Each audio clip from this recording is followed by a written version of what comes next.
मैं हूं एनजेड कॉम्बो हिंदी। अगर आप मेरे चैनल पर नए हो तो सब्सक्राइब जरूर कर लो, क्योंकि मुझे आप सभी के सपोर्ट की बहुत जरूरत है। डिवाइन सर्जन मैनवा के अब सिर्फ कुछ ही चैप्टर बचे हैं, जिन्हें मैं एपिसोड 9 में एक्सप्लेन करने वाला हूं, तो वीडियो को अंत तक जरूर देखना और अपना सपोर्ट दिखाना। अच्छा सर, हम अपने साथ कितने सैनिक लेकर जाएंगे? MC थोड़ा रुककर गंभीरता से हम सबको लेकर जा रहे हैं। जितने हैं सब। गंभीर संगीत। सिपाही 2 हैरान होकर, आप कह रहे हैं कि पूरे 3000 सैनिक? इतने तो किसी भी बड़ी फौज को रोकने के लिए काफी हैं। MC नक्शे पर उंगली रखते हुए, मुझे लगता है कि शायद ये भी कम पड़ जाएं। हमें लांगिया प्रांत में कयंग काउंटी को जल्दी से जल्दी पार करना है, लेकिन जैसे ही हम मेन रोड से हटेंगे हमें एक बड़ी नदी मिलेगी और वहीं हम फंस सकते हैं। सिपाही 2 तो फिर क्या हमें थोड़ा और उत्तर नॉर्थ में नहीं जाना चाहिए? जहां नदी पतली होती है वहां एक नाव का इस्तेमाल कर सकते हैं। MC बात काटते हुए, इतना आसान नहीं है। हम अपने साथ 100 से ज्यादा कीमती सामान से भरी गाड़ियां ले जा रहे हैं, और साथ में 40 के आसपास परिवार के लोग और उनसे भी ज्यादा नौकर चाकर सेवक हैं। गंभीर संगीत। MC चिंता से, अगर हम उन सबको नदी के ऊपरी इलाके में अपस्ट्रीम ले जाने की कोशिश करेंगे तो पक्का मुसीबत में पड़ जाएंगे, लेकिन अगर हम दक्षिण साउथ की ओर जाते हैं तो शुझो में ज्यादा देर रुकना पड़ेगा, जो खुद में खतरनाक है। सिपाही 2 मुझे पता है कि ये मुश्किल होगा, पर हमें बस उनका दुश्मनों का सामना करना होगा। सिपाही 1 मैं समझा, मतलब हमें पीछे के हिस्से रियर को जितना हो सके उतना बचाकर रखना होगा और सबको सुरक्षित आगे बढ़ाना होगा। MC मुस्कुराता है और इशारा करता है, बुरा नहीं है, पर एक और रास्ता है। चूंकि हमें पता है कि हमला तो होगा ही, तो हम कम से कम जगह तो चुन सकते हैं कि वो कहां होगा। सिपाही 1 नक्शे पर दिखाते हुए, मुझे लगता है कि ये वाला इलाका रीजन हमारे लिए सबसे बढ़िया रहेगा। सिपाही 2 हां, मैं भी यही सोचता हूं। MC गहरी सांस लेता है, ठीक है, अच्छा लगा कि हम सब एक मत हैं। तो जगह यही पक्की हुई। राहत की सांस। MC दृढ़ होकर, बस भगवान करे कि युद्ध के मैदान पर किस्मत हमारा साथ दे। गंभीर संगीत। 2 दिन बाद जनवरी का अंत। बुजुर्ग व्यक्ति काओ जुगाओ खुश होकर, आपको देखकर कितनी खुशी हुई। बहुत टाइम हो गया, याद भी नहीं कि आखिरी बार कब मिले थे। MC मुझे भरोसा है कि आप ठीक होंगे मेरे स्वामी, माय लॉर्ड। MC हाथ मिलाते हुए, इतने दिन बाद आने के लिए माफी चाहता हूं। काओ जुगाओ, ओहो, आप तो हमेशा दूर दूर की यात्रा करते रहते हैं, पूरे देश में बीमारों की सेवा करते हैं, आपके पास आने का समय कहां होगा? MC चारों ओर देखता है, मन में सोचता है, पर सच कहूं तो आपको यहां देखकर मुझे ज्यादा सुकून मिल रहा है। आप बहुत दरियादिल हैं। गाड़ियों पर कैमरा जूम होता है। स्क्रीन टेक्स्ट, जैसा सोचा था 100 से ज्यादा गाड़ियां हैं। MC काओ जुगाओ को देखकर, आपको तंदुरुस्त देखकर मुझे बहुत चैन मिला है। MC मुड़ता है और गाड़ियों से काला बदबूदार धुआं भाप ऊपर उठते हुए देखता है। MC वैसे ये सब क्या है? मुझे नहीं लगता कि आप मुझे तोहफे में कूड़ा कचरा देंगे। काओ जुगाओ, ये तोहफे नहीं हैं, पर मैं दुआ करता हूं कि ये काम आए। MC मुस्कुराते हुए, मैं वादा करता हूं कि मैं इन सब के लिए अपने नौकरों को बाद में शानदार दावत दूंगा। MC और काओ जुगाओ कमरे में बैठे हैं। MC आप कह रहे हैं कि गोंगजू मेरे पीछे पड़ा है? काओ जुगाओ, चाहे वो कामयाब हो या फेल, मेरा अंत तो एक दिन होना ही है। क्या हमें सच में इतनी दूर भागने की जरूरत है? MC जोर देकर, लेकिन अगर उसकी प्लानिंग काम कर गई तो आपकी सारी दौलत उसी के हाथ लग जाएगी। काओ जुगाओ, MC तुम्हारी इस चिंता के लिए शुक्रिया। हालांकि ये पहली बार नहीं है कि मुझे काओ जुगाओ को खतरों का सामना करना पड़ा है। सच कहूं तो अब तो आदत हो गई है, इसलिए डरो मत, मैं इससे भी निकल जाऊंगा। MC थोड़ा गुस्से से, नहीं मेरे स्वामी, इस बार मामला अलग है। MC चाय का कप उठाते हुए, लेकिन अगर मैं सब कुछ खोलकर बता दूंगा तो बात बिगड़ जाएगी। काओ जुगाओ चाय पीते हुए, शायद तुम्हारा धर्मपुत्र स्वॉनसन कुछ ज्यादा ही फिक्रमंद हो रहा था। तुम्हें इतना खुश देखकर मेरी चिंताएं थोड़ी कम हो गई हैं। MC मन में सोचते हुए, मुझे बस और भी तगड़ी तैयारी करनी होगी। ऐसा घर। 2 दिन बाद सैनिकों की टुकड़ी लाइन में खड़ी है। झांगगुई कमांडर काओ जुगाओ के सामने झुककर, शुभ दोपहर मेरे स्वामी, मैं झांगगुई हूं, आपकी सुरक्षा पक्की करने आया हूं। स्क्रीन टेक्स्ट, झांगगुई और 500 सैनिक काओ सॉन्ग को एस्कॉर्ट करने के लिए तैनात किए गए हैं। काओ जुगाओ, हां, मुझे लगता है कि मैं इतना तो झेल सकता हूं।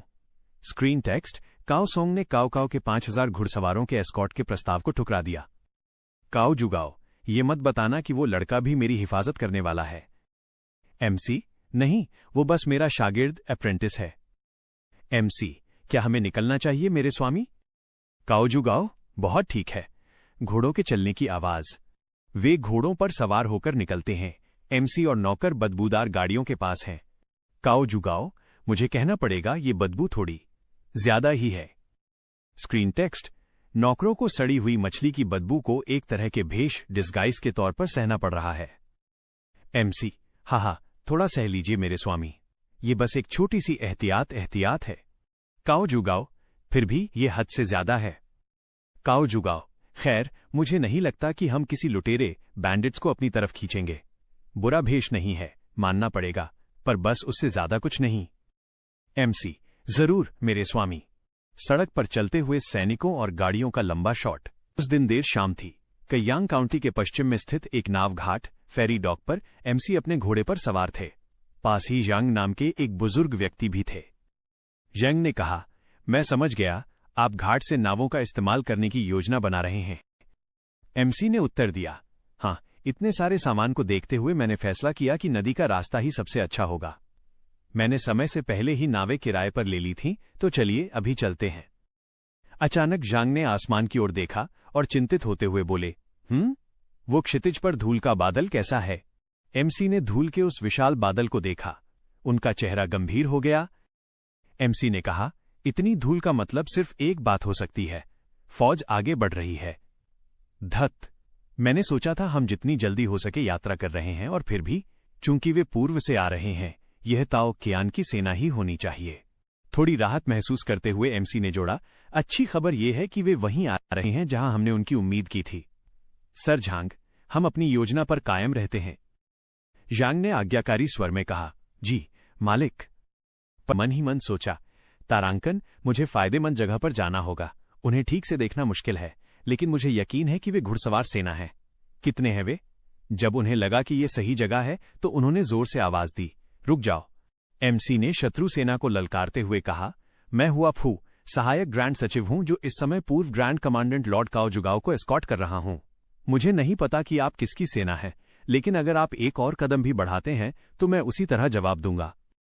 दुश्मन सेना के बीच से एक कठोर आवाज आई, स्याही की महक वाले सहायक ग्रैंड सचिव में बड़ी हिम्मत है। एमसी ने सोचा, वो कौन है? वो चौंक गए। सामने से आए सैनिक ने कहा, तो ये सचमुच काओ सोंग है। आपने उनकी पहचान की पुष्टि करने की हमारी परेशानी बचा ली। एमसी अविश्वास में चिल्लाया, असंभव। तभी लाल घोड़े पर सवार एक भयंकर योद्धा सामने आया और गरजते हुए कहा, मैं लू बू हूं। एमसी भयभीत होकर बुदबुदाया, लू बू? एमसी ने मन में खुद से सवाल किया, तारांकन, लू बू यहां क्यों है? ताओ कियान की जगह? क्या वो युआन शाओ के अधीन काम नहीं कर रहा था? वो बेचैन था। क्या वे अभी तक तैयार नहीं हैं? मुझे उन्हें जितना हो सके उतना रोकना होगा। एमसी ने बाहरी आवाज में अपनी घबराहट छुपाते हुए कहा, और क्या मैं पूछ सकता हूं कि आप यहां किस लिए आए हैं जनरल लू? लू बू अहंकार से हंसा और बोला, मैं एक बार फिर यानझोउ को जीतने आया हूं। वो सारी दौलत एक भेंट की तरह रखी है, बस मेरी सेनाओं को ईंधन देने का इंतजार कर रही है। साथ ही अगर मैं उसके पिता को बंधक बना लेता हूं तो वो कमीना काओ काओ कोई भी कदम उठाने से पहले 2 बार सोचेगा।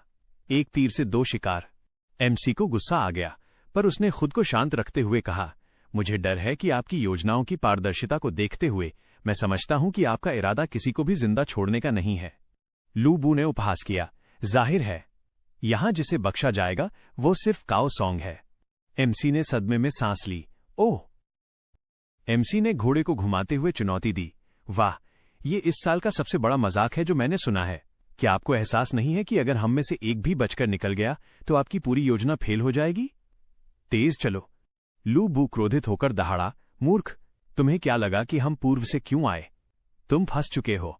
तुम्हारे पीछे सिर्फ पानी है और आगे मौत। सभी सैनिक, हमला! उनका नरसंहार करो। मुझे बताओ, तुम्हारा अगला कदम क्या है? नदी में कूदना। लू बू तेजी से एमसी की ओर बढ़ने लगा, लेकिन एमसी ने अंतिम दांव खेला और पूरी ताकत से चिल्लाया, अभी! तुरंत ही यांग के सैनिकों की आवाज आई, अपने भाले ऊपर उठाओ। और देखते ही देखते लू बू के कई सैनिक घोड़ों से नीचे गिरने लगे। लू बू अविश्वास में हक्का बक्का रह गया। को चैनल को सब्सक्राइब करो और कमेंट में बताओ कि अगला मनहवा कौन सा देखना चाहोगे। एपिसोड की शुरुआत होती है एक जबरदस्त बैटलफील्ड से। साथ ही एक तेज आवाज गूंजती है, अपने भाले उठाओ, रेज योर स्पीयर्स। सैनिक अपने भाले ऊपर उठाते हैं, हवा में विश की आवाज गूंजती है। अगला सीन, घुड़सवार सैनिक तेज दौड़ते हुए नदी को पार करते हैं। लेकिन अचानक एक सैनिक घोड़े से गिर पड़ता है, सब हैरान शॉक हो जाते हैं। फिर एक छिपा हुआ समूह ग्रुप सामने आता है, हाथ में भाले लेकर जोर से चिल्लाता है और एकदम से सब तरफ क्लैटर की आवाज गूंज उठती है। भाले तेज गति से आगे बढ़ते हैं और घुड़सवारों को छेद देते हैं। खून उड़ता है, चिल्लाहट भरी आवाज, आह, वार, छेद, घात, एम्बुश था। दुश्मन बिल्कुल तैयार था। तभी एक लाल कपड़े वाला कमांडर लूब्यू जैसा शक्तिशाली योद्धा घोड़े पर उछलता है। कहकर वह जमीन पर गिरते हुए सोल्जरों को काट देता है। उसका भाला हवा चीरता हुआ जाता है। पीछे से एक और कमांडर चिल्लाता है, वे घात लगाकर बैठे हैं, अपनी गति कम करो, दे लाइंग इन एम्बुश, जमीन पर गिर रहे हैं। सब तरफ अफरा तफरी मच जाती है। लूबू गुस्सा होकर गरजता है, तलवार बाजो, तेजी से आगे की लाइन पर बढ़ो। Swordsman move swiftly to the front line. लेकिन कुछ सैनिक घबराकर चिल्लाते हैं, सब पीछे हट जाओ, एवरीवन फॉल बैक, और सब पीछे हटने लगते हैं। होता है, लूबू का चेहरा गुस्से से भर जाता है। वह चिल्लाता है, तुम गुस्ताख कमीनो, क्या तुम्हें लगता है कि मैं तुम्हें बस भाग जाने दूंगा? You insolent wretches, do you think I just let you run? उसके बोलते ही तीर बरसने लगते हैं। घोड़े और सैनिक दोनों तीरों से गिरते लगते हैं। एक सोल्जर घबराकर चिल्लाता है, वे इसके लिए तैयार थे। हम किस तरह के दानव मॉन्स्टर से निपट रहे हैं? दूर से एक सोल्जर चिल्लाता है, अच्छे से सुनो जनरल लू, अभी पीछे हट जाओ और हम तुम्हारा पीछा नहीं करेंगे, लेकिन अगर तुम लड़ने पर जोर देते हो, मरने के लिए तैयार हो जाओ। लूबू आंखों से दूर देखते हुए सोचता है, वे लगभग 10 जांग दूर हैं, करीब 33 मीटर, लेकिन शायद उन सरकंडों में जाल छिपे हैं। फिर वो मुस्कुराता है, खैर, क्या यही डेथ मैच की खूबसूरती नहीं है? वो जमीन से भाला खींचता है और जोर से उछलकर फेंक देता है। तीर उसके आसपास से निकलते हैं और भाला सीधा दुश्मन के समूह के बीच घुस जाता है। लूबू घोड़े पर चढ़कर आगे बढ़ता है, तीरों को अपनी तलवार से हटा देता है। सभी सैनिक दहाड़ो, हमला करो, ऑल ट्रूप्स। नरेटर की आवाज में बैटलफील्ड का ओवरव्यू सुनाई देता है। हुआ फू के 3500 सोल्जर और लूबू के 5000 आदमी, दोनों ने कायांग काउंटी के पश्चिमी किनारे पर भयानक युद्ध लड़ा। लड़ाई इतनी खतरनाक थी कि लूबू के सैनिक तीरों से पहले ही खून में लथपथ हो गए थे। लेकिन लूबू अपनी अमानवीय ताकत, इनह्यूमन स्ट्रेंथ से दुश्मन के बचाव डिफेंस को तोड़ देता है। सरकंडों के बीच में हुआ फू की फोर्सेस जाल बिछाती हैं, जिससे लूबू के घुड़सवार जमीन पर गिर जाते हैं। उनका मूवमेंट लगभग रुक जाता है। यूझो और यीजी मिलकर लूबू को 2 घंटे तक रोककर रखते हैं। कैमरा एक भाले पर जूम करता है जिसमें खून टपक रहा है। लूबू हंसकर कहता है, तुम दोनों मेरी उम्मीद से ज्यादा देर टिके। साफ है, तुम जितने दिखते हो उससे ज्यादा मजबूत हो। You two lasted longer than I expected. Clearly, you're tougher than you look. फिर प्रपोजल देता है, उस कमजोर विद्वान को छोड़कर मेरी सेवा क्यों नहीं करते? Why not leave that weak scholar behind and serve me instead? यूझो गुस्से में जवाब देता है, हाँ, तुम्हारे 3 बाप थे ना, शायद उनमें से एक तो तुझे मैनर्स सिखाता। इतने में तीसरा सोल्जर पीछे से आता है, माफ करना सर, मुझे पहले कमजोर दुश्मनों फॉर्डर से निपटना पड़ा। लूबू हल्की मुस्कान के साथ कहता है, खैर, लगता है आज मुझे काफी जिंदगियां खत्म करनी है। धुन कैमरा उसकी तेज आंखों पर जूम करता है। हाँ, 3 बापों ने पाला है तुझे, किसी एक ने भी तमीज नहीं सिखाई? वो सामने खड़े योद्धा को घूरते हुए बोला। हुआ टुओ, अगली बार किसी को मनाने से पहले उसका नाम तो सीख ले। लूबू हंसते हुए, हाँ, लगता है आज कई लोगों की जान लेनी पड़ेगी। हुआ टुओ भाला घुमाते हुए, मैं खगोलीय संकेत पढ़ता हूं और आज मेरी मौत नहीं लिखी। लूबू हथियार उठाते हुए, मेरी भाला कुछ और कहती है, चल देख लेते हैं कौन सही है। दोनों के हथियार हवा में टकराते हैं, इतनी ताकत कि घोड़ा पीछे हट जाता है। लूबू गुस्से में, तुम 3 कमजोर लोग मुझे हराने की सोच रहे हो, मुझे अपमान मत करो। सोल्जर, लूब्यू का आदमी, ये तो अफवाहों से भी ज्यादा ताकतवर है। 2 सैनिक हुआ तुओ पर झपटते हैं, लेकिन लूबू गरजते हुए, मूव, वो अपनी भाला घुमाकर उन्हीं को उड़ा देता है। लू बू, क्या तेरे बापों ने यही सिखाया था मेरे गार्ड से ऐसे बात करना? हुआ टुओ मुस्कराते हुए, तू असिस्टेंट ग्रैंड सेक्रेटरी के गार्ड्स की बात कर रहा है? तो अब देख कौन टिकता है। दोनों फिर से भिड़ते हैं, धरती हिल जाती है। लू बू थोड़ा पीछे हटते हुए, कितनी ताकत है इसमें, ये आदमी आखिर है कौन? लू बू के सैनिक, उसने जिंदगी किताबों में बिताई, फिर भी इसमें इतनी ताकत कैसे? लू बू हंसते हुए, मुझे परवाह नहीं, मुझे तो बस इन सबको मारना है और माल कब्जे में लेना है। सोल्जर, सर, घोड़े आ रहे हैं। लू बू, पीछे हटो, सभी पीछे हटो। पूरी सेना मुड़कर भागती है। हुआ तुओ हैरान, ये भाग क्यों रहे हैं? कौन सी चाल की बात कर रहा था वो? हुआ टुओ मन में, अगर उसे पता चला कि उसने काओ सॉन्ग पर हमला किया है तो उसकी मौत तय है। पृष्ठभूमि खुला मैदान, सूरज ढल रहा है, आसमान लाल और बैंगनी रोशनी में रंगा हुआ है। चारों ओर ऊंची घास लहरा रही है। एक सफेद घोड़ा पास खड़ा है। दूर से हल्की गड़गड़ाहट सुनाई देती है। जी साहब, सोचते हुए माइनस मन की आवाज, मैं यकीन दिलाऊंगा कि आपको कोई न भूले। वो आगे देखता है, गंभीर सोच में डूबा हुआ। चिंतित होकर, फिलहाल के लिए, हाँ, आप ठीक तो है ना मालिक? घोड़ों के भागने की आवाज, गैलप रश। मन ही मन वे पीछे क्यों हट रहे हैं? और उसने आखिरी चाल से क्या मतलब निकाला था? रंबल मन में, अगर ये खबर फैल गई कि उसने काओ सॉन्ग पर हमला किया तो उसका बचना नामुमकिन है, तो फिर उसने ऐसा क्यों किया? अपने सहायकों की ओर मुड़ते हुए, चलो हमें भी निकलना चाहिए। जी साहब, मुझे पीछे वालों की खबर लेनी चाहिए। घोड़े का सिर घुमाना माइनस टर्न। वह ऊंची घास के बीच अकेला चलता है, चेहरे पर चिंता के भाव हैं। सूरज अब भी ढल रहा है। बूढ़े मालिक जमीन पर बैठे हैं, पास में कुछ छोटी नावें दिखती हैं। घास से निकलता हुआ आदमी उनकी ओर दौड़ता है। मालिक, आप ठीक है ना? चिंता मत करो, मैं ठीक हूं। तुम्हारे शिष्य की वजह से मुझे ज्यादा चोट नहीं पहुंची। जुगाओ के पास बन या तीर मांसपेशी में फंसा है, लेकिन धमनी बच गई। शुक्र है। हुआ ट्यो, कब लगा ये तीर? बन या करीब 15 मिनट पहले गुरुजी। 2 मर गए, 3 की हालत गंभीर है। लॉर्ड जुगाओ धीमे स्वर में, गलती मेरी थी। मेरी जिद ने इन जवानों की जान ले ली। हुआ तुओ, चलो अब इन्हें सुरक्षित जगह ले चलते हैं। अचानक, गार्ड, हम पर हमला हो गया। हुआ टुओ, ये हम पर हमला हुआ है। एमसी हैरान घबराकर, क्या? लू ब्यू ने अभी अभी वापसी की है, फिर भी दुश्मन कैसे हैं? एमसी समझते हुए, मुझे यकीन है कि मैंने उनके भागने के रास्ते पर पहरेदार तैनात किए थे। लूबू वापस नहीं आ सकता। सोल्जर, घुड़सवार रुक जाओ। एमसी हैरान, तुम सब गिरफ्तार हो? जनरल ताओ कियान, हुआ तुओ। कथावाचन, ताओ कियान, ताओ क्यूएन, शिष्टाचार नाम, गोंगजू, GONGZU, जुझोऊ, XUZHOU के गवर्नर। सोल्जर, गुस्से में, इस सबके बीच भी तुमने एक और चाल छुपा रखी थी।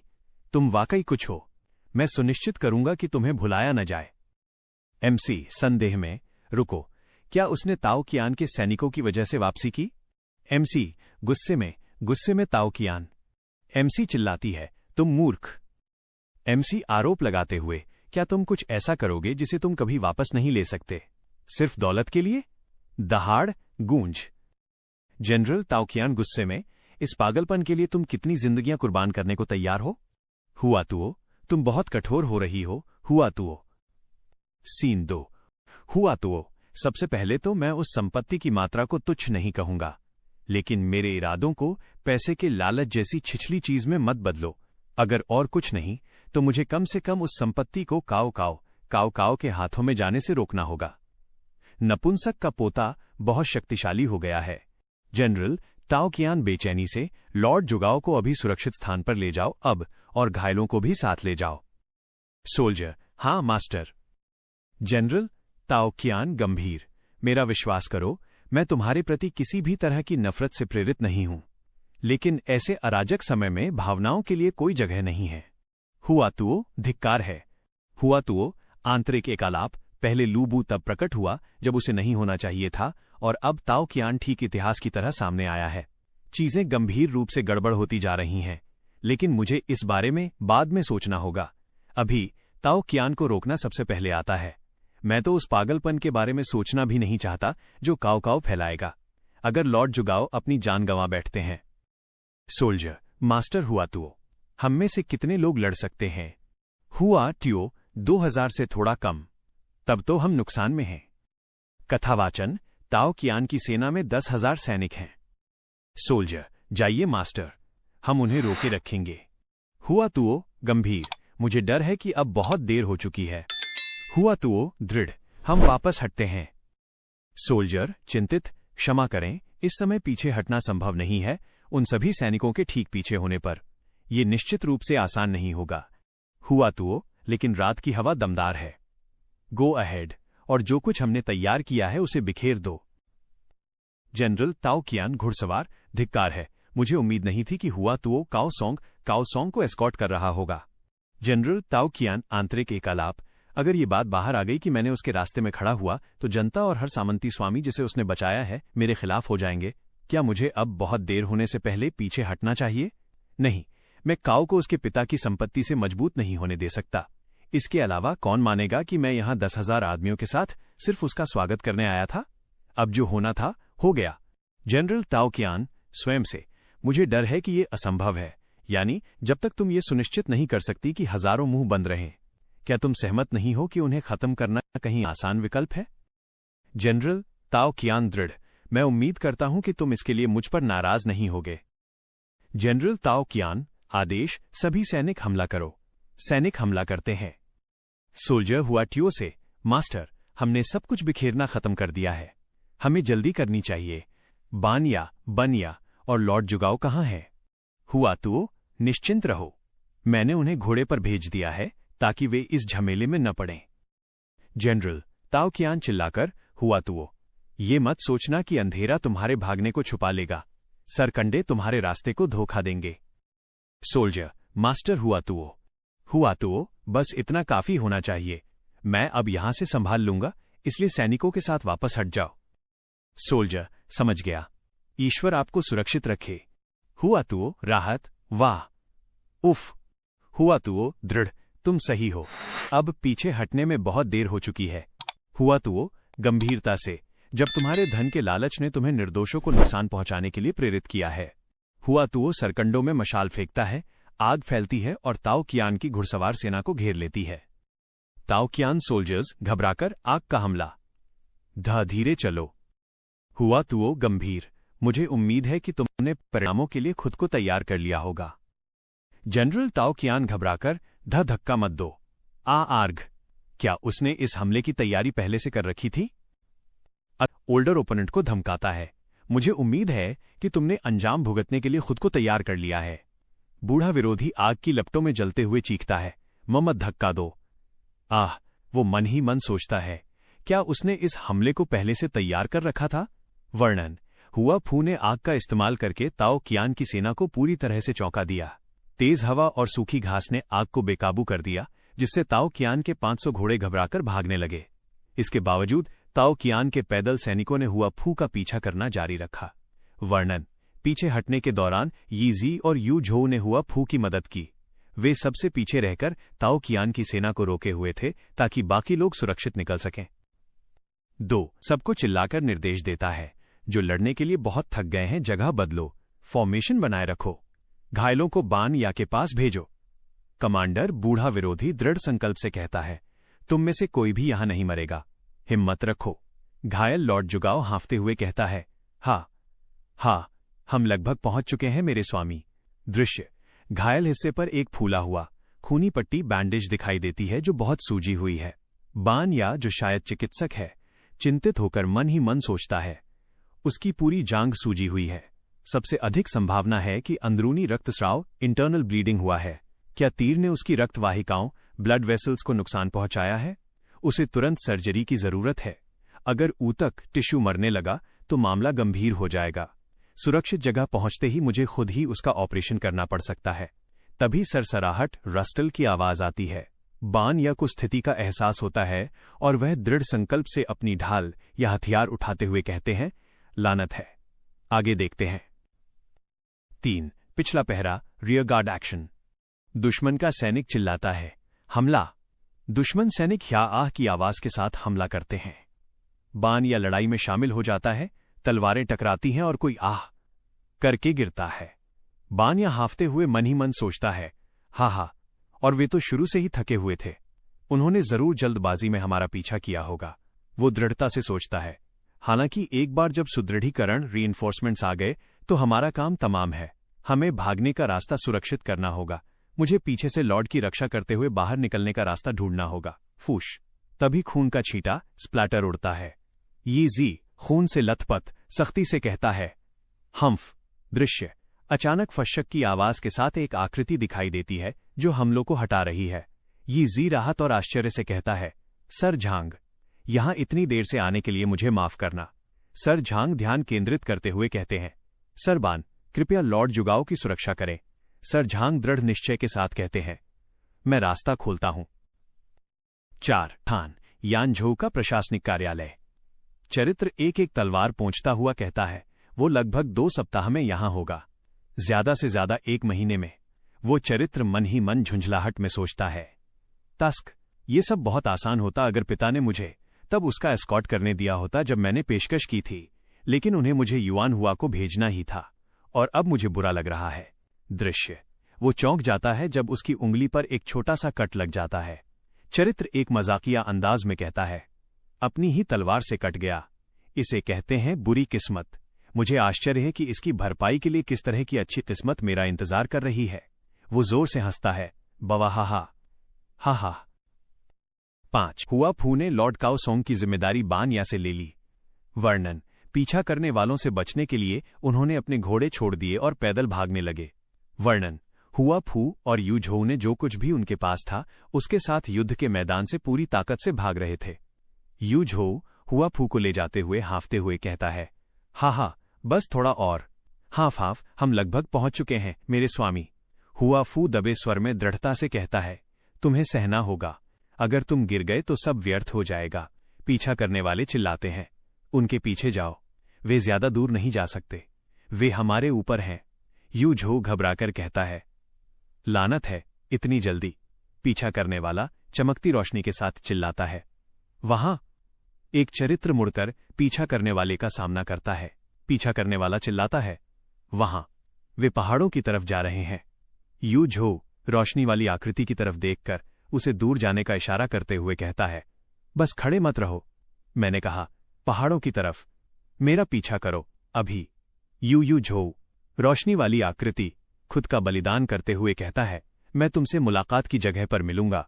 यू झोउ घायल को ले जाते हुए दर्द में पीछे देखता है, तेजी से दूर भागता है। भागो, स्वर्ग तुम्हारा ध्यान रखे। दृश्य। रोशनी वाला चरित्र पीछा करने वालों का सामना करने के लिए मुड़ता है। आपके पास पहले असेंबली पॉइंट पर मिलते हैं। वो थका हुआ पर गंभीर है, जैसे जानता हो कि शायद अब जिंदा वापस नहीं आएगा। वोनवा, जो खुद भी घायल है, कहता है, मैं तुम्हारे लिए शुभकामनाएं देता हूं। फिर तेज आवाज आती है, विक। बुजुर्ग व्यक्ति तेजी से भाग जाता है, शायद किसी और दिशा में, ताकि दूसरों का ध्यान पट जाए। दिन बदलता है। रात का अंधेरा। मशालों की रोशनी में दुश्मन सैनिक किसी को पीछा कर रहे हैं। वो आदमी, एल्डर, शायद सफलतापूर्वक निकल गया है। अब कैमरा दिखाता है, वोनवा ह्वाबू नाम का आदमी सहारा देकर ले जा रहा है। दोनों लहूलुहान, थके और घायल हैं। वोनवा हाफते हुए कहता है, हुक, हा। सीन बदलता है। सुबह का सूर्योदय, बर्फीला वीरान इलाका, जैसे युद्ध के बाद की शांति। नरेशन आती है, ह्वाबू ताओ कायान के पीछा करने से बच गया और युद्ध स्थल से निकल गया, लेकिन उसका दल बुरी तरह हार चुका था और सब बिखर गए। यानी युद्ध में जीत ताओ कायान की हुई, पर भारी नुकसान सबको हुआ। पार्ट 3। कैमरा ताओ कायान पर जाता है। वो गुस्से में चिल्ला रहा है, मैंने कहा था किसी को भी मत छोड़ो। पीछे से एक चीख सुनाई देती है, आहा। वो खुद भी अपने नुकसान से पागल हो चुका है। नरेशन बताती है, ताओ कायान ने 8000 से ज्यादा सैनिक खो दिए, लेकिन ह्वाबू भी मर गया। मतलब दोनों पक्ष तबाह हो चुके हैं। फिर नरेशन बताती है, काओ सोंग की 90% दौलत नदी में बह गई। इन आदमी नदी किनारे खड़े होकर दुखी नजरों से देखते हैं। दूसरी तरफ वोनवा और ह्वाबू अब भी घायल एक टूटी झोपड़ी में घुसते हैं। वोनवा थके स्वर में कहता है, अब थोड़ा आराम कर सकते हैं। एल्डर, शुक्रिया अब तक संभलने के लिए। वो समझता है कि जो बुजुर्ग उसके साथ है वो जिंदा है। फिर वो उसका शरीर देखता है और सोचता है, अगर धमनी, आर्टरी फटी नहीं है तो अभी उम्मीद है। वो अपनी ग्लोइंग आंख से किसी खास शक्ति से उसकी हालत चेक करता है। नैरेशन बताती है, तीर की नोक मांस को चीरती हुई धमनी को छू गई थी। सॉन्ग ही है। वोनवा कहता है, अब मैं कुछ नहीं कर सकता। उसकी आवाज भारी है, आंखें नम है। काओ सॉन्ग धीरे से आंखें खोलते हैं। वोनवा चौंक कर बोलता है, एल्डर, आप जाग गए। काओ सॉन्ग मुस्कुराते हुए कहते हैं, अजीब है, 10 साल बाद मेरा शरीर इतना हल्का महसूस हो रहा है। वो मरने से पहले का सुकून महसूस कर रहा है। वोनवा रोता हुआ कहता है, आपको इतनी तकलीफ मेरी वजह से उठानी पड़ी। मैंने एक ऐसा पाप किया है जिसे मैं कभी नहीं चुका पाऊंगा। काओ सॉन्ग कहते हैं, मैं मरने वाला आदमी हूं, पर एक अंतिम विनती कर सकता हूं। वोनवा कहता है, बिल्कुल एल्डर, बताइए।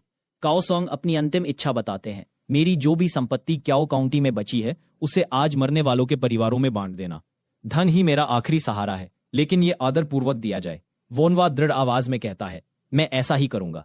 बैकग्राउंड में जलग्रक दांत बींचने की आवाज। काओ सॉन्ग आखिरी बार कहते हैं, उस बच्चे काओ का स्वभाव जानता हूं, वो बहुत खून बहाएगा। मुझे डर है, एक खून से लथपथ तूफान आने वाला है। वोनवा कहता है, एल्डर, शांति से विश्राम करें।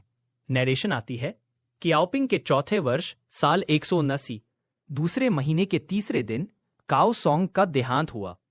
सीन कट होता है। वोनहुआ गुस्से में चिल्लाता है, ताओ कियान, उसकी आंखों में आग है। गहरी गर्जना की आवाज आती है। अब यह साफ है वो बदला लेने की कसम खा चुका है। सीन बदलता है। कुछ समय बाद जगह यानजियो, शानियांग कमेंड्री, चांगी काउंटी। बारिश हो रही है और एक नया आदमी आता है। वो है गवर्नर साओ काओ। वो पूछता है, वोनहुआ ठीक है? साथी कहता है, उसकी जान को खतरा नहीं, पर अभी बेहोश है। मैं हर संभव कोशिश कर रहा हूं उसे बचाने की। फिर गवर्नर साओ, जो अब सत्ता में है, अपने अधिकारी को आदेश देता है, सेना जुटाओ, ताओ कियान को टुकड़े टुकड़े कर दो, जिंदा निगल लो। सामने खड़ा वॉर मिनिस्टर काओ लाल आंखों और निशानों से भरा चेहरा दिखाता है। हाँ गवर्नर। सीन बदलता है। वोनहुआ किसी सितारों से भरे रहस्यमयी संसार में तैर रहा है। वो कहता है, क्या मैं मर गया हूं? लेकिन ये पहले जैसा नहीं लग रहा। फिर एक रहस्यमयी आवाज आती है, तुम अभी मरे नहीं हो। वोनहुआ चौंकता है, तुम कौन हो? वो आवाज कहती है, शायद वही जो तुम सोच रहे हो। सीन यही खत्म होता है, रहस्यमय अंदाज में, जैसे नई शक्ति या अध्याय शुरू होने वाला है। क्या तो आपने वीडियो यहां तक देखी है, इसका मतलब आपको वीडियो जरूर पसंद आई होगी। अगर आप चैनल पर नए हैं तो जल्दी से सब्सक्राइब कर दो, वीडियो को लाइक और शेयर भी कर दो ताकि इस पे और व्यूज आएं। और हाँ, कमेंट में अपना नाम जरूर लिखना ताकि अगली वीडियो में मैं आपका नाम ले सकूं। मिलते हैं अगली वीडियो में, तब तक के लिए इस म्यूजिक को सुनते रहिए और अपना मूड बनाइए। स्टे ट्यून रहो NZ कॉम्बो हिंदी के साथ।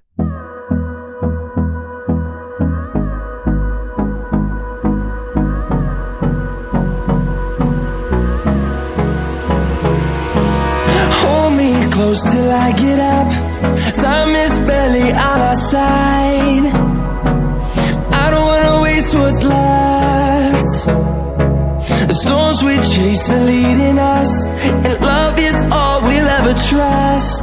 Yeah, no, I don't wanna waste what's left. And on we'll go, through the wastelands, through the highways, till my shadow turns to sun rays. And on we'll go, through the wastelands, through the highways. And on we'll go.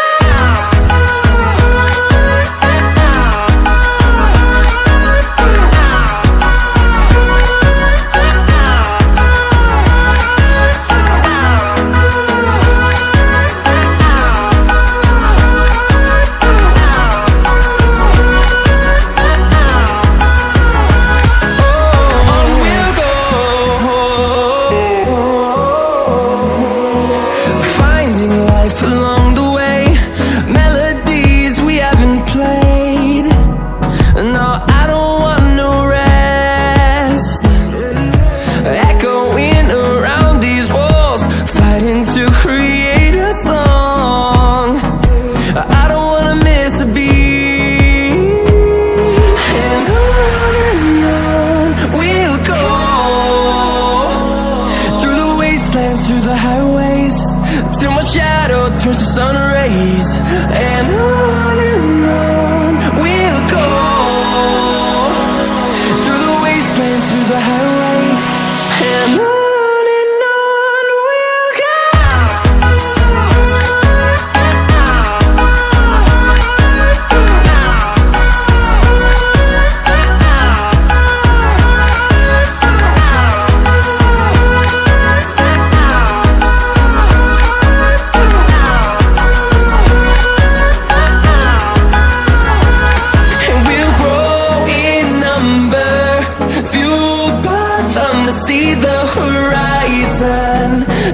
us to thousands, and we'll grow